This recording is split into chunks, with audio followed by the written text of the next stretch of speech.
संतोष देशमुख हत्या प्रकरणामध्ये वेगवेगळे खुलासे रोजच समोर येताना दिसत आहेत। आता या प्रकरणामध्ये आणखी एक नाव ॲड झाले। हे नाव आहे गोट्या गित्ते याचं। खंडणी प्रकरणामध्ये जेलमध्ये असलेल्या वाल्मिक कराडच्या जवळचा हा गोट्या गित्ते। ग्यानबा उर्फ गोट्या गित्ते हा वाल्मिक कराडला ज्यावेळेस पोलीस बीडला घेऊन येत होते तेव्हा या ताफ्यामध्ये असल्याचा दावा सुद्धा केला गेलाय। गजाभाऊ नावाच्या एका एक्स अकाउंटवरून हा दावा केलाय। या पोस्टमध्ये म्हटलंय, गोट्या गित्तेवर लिहायला गेलो तर 500 पानांची वही कमी पडेल। हा माणूस गेली 10 वर्ष पुणे आणि महाराष्ट्रात बंदुका विकत आहे। पूर्ण हाय एंड पेस्तूल विकतो।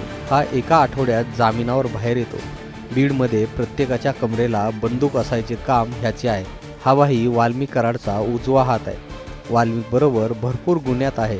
आता काही 23 केस कोर्ट वेबसाईटवर दिसत आहेत। पुढे या पोस्टमध्ये ग्यानबा उर्फ गोट्या गित्तेवरती दाखल असलेल्या केसेसचा सुद्धा उल्लेख करण्यात आलाय। 1 मार्च 2008 संत तुकाराम महाराज संस्थान देहू येथील तुकाराम महाराजांचा चांदीचा मुखवटा चोरी प्रकरणातील प्रमुख आरोपी। परभणी जिल्ह्यात चोरी घरफोडी प्रकरणात अटक असताना कारागृहातून फरार। रेणापूर व लातूर जिल्ह्यात चोरी दरोडा घरफोडी प्रकरणात असंख्य गुन्हे। युसुफ वडगाव पोलीस स्टेशन तालुका केज जिल्हा बीड येथे दरोडा चोरी आणि खून प्रकरणात 2008 मध्ये गुन्हा दाखल।